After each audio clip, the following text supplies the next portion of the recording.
ଜଣେ ସ୍ତ୍ରୀ ସବୁବେଳେ କେମିତି ନିଜ ସ୍ୱାମୀକୁ ରକ୍ଷା କରେ ପ୍ରତିଟି ବିପଦ ମୁହୂର୍ତ୍ତରେ ପ୍ରତିଟି ଅସୁବିଧାରେ ସୁରକ୍ଷା କବଚ ହେଇ ଛିଡ଼ା ହୁଏ ତାର ପ୍ରତିବିମ୍ବ ଆପଣମାନେ ଆଜି ମୁକ୍ତିଠୁ ପାଇବେ।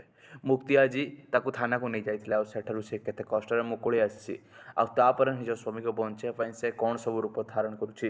ପୂର୍ବରୁ ଦେବୀ ମାଙ୍କ ପାଖରେ ପ୍ରାର୍ଥନା ଆଉ ଏବେ ନର୍ସ ରୂପରେ ମୁକ୍ତି ଆଦିକୁ ରକ୍ଷା କରିବାକୁ ଆସିଛି।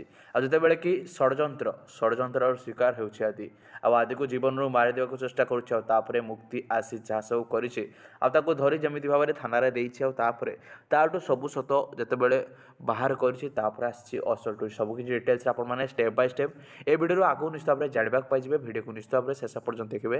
ଯେଉଁମାନେ ପ୍ରକୃତରେ ଆଦି ମୁକ୍ତିଙ୍କର ଯୋଡ଼ିକୁ ପସନ୍ଦ କରନ୍ତି ଏହି ଧାରାବାହିକକୁ ଦେଖୁଛନ୍ତି ନିଶ୍ଚିତ ଭାବରେ ଭିଡ଼ିଓକୁ ଲାଇକ୍ କରିବେ ଏବଂ କମେଣ୍ଟ କରି ଜଣାଇବେ ଯେ ଆପଣମାନଙ୍କୁ ଏହି ଧାରାବାହିକ କେତେ ମାତ୍ରାରେ ପସନ୍ଦ ଆସେ। ତେବେ ଦର୍ଶକ ବନ୍ଧୁ ଆଜିର ଅଧ୍ୟାୟରେ ଆପଣମାନେ ଏକ ବହୁତ ବଡ଼ ଟୁଇଷ୍ଟ ଦେଖିବେ ଯେଉଁ ଟୁଇଷ୍ଟ ବିଷୟରେ ଆପଣମାନେ ସ୍ୱପ୍ନରେ ଭାବିନଥିବେ କି କଳ୍ପନା କରିନଥିବେ। ଆଜିର ଅଧ୍ୟାୟରେ ମୋ ସିନ୍ଦୁର ଅଧିକାର ଧାରାବାହିକରେ ଏକ ବହୁତ ବଡ଼ ଟୁଇଷ୍ଟ ଘଟିଲା। କ'ଣ ଘଟିଛି ନା ଆଜିର ଅଧ୍ୟାୟରେ ଆପଣମାନେ ଦେଖିବେ କି ମୁକ୍ତି ଆଦିକୁ ଆଜି ବଞ୍ଚାଇବାକୁ ଆସିଛି। ଯେତେବେଳେ ଆଦି ଷଡ଼ଯନ୍ତ୍ରର ଶିକାର ହୋଇଛି ଏବଂ ଆଦିକୁ କିଏ କେଜାଣି ମୁହଁରେ ବାସ୍ ବାନ୍ଧି ଆସି ଆଦିକୁ ମାରିଦେବାକୁ ଚେଷ୍ଟା କରୁଛି, ଯିଏକି ପୂର୍ବରୁ ବହୁତ ଥର ଆଦିକୁ ମାରିବାକୁ ଟ୍ରାଏ କରିଛି। ସେ ଆଜି ଶେଷରେ ଆଦିକୁ ଖତମ କରିବାକୁ ଆସିଛି ଆଉ ଯେଉଁଥିପାଇଁ କି ଆଦି ବେଡ଼୍ରେ ଯେଉଁ ପଡ଼ିଛି ତାର ଅକ୍ସିଜେନ୍ ସିଲିଣ୍ଡରକୁ ବାହାର କରିଦେଇଛି ଏବଂ ଅକ୍ସିଜେନ୍ ମାସ୍କ ବାହାର କରିଦେବା ପରେ ଆସିଯାଇଛି ଅସଲ ଟୁଇଷ୍ଟ।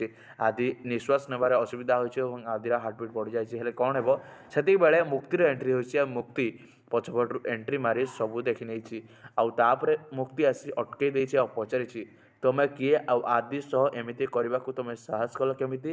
ତୁମେ କ'ଣ ଚାହୁଁଛ? ଆଦିର ତୁମେ ଯଦି ଟିକିଏ ବି କ୍ଷତି କର ନା ତାହେଲେ ତୁମକୁ ମୁଁ ବର୍ବାଦ କରିଦେବି। ଆଉ ତାପରେ ଆସିବ ଅସଲ ଟୁଇଷ୍ଟ ଯାହାକି ଆପଣମାନେ ଆଗକୁ ଦେଖିବାକୁ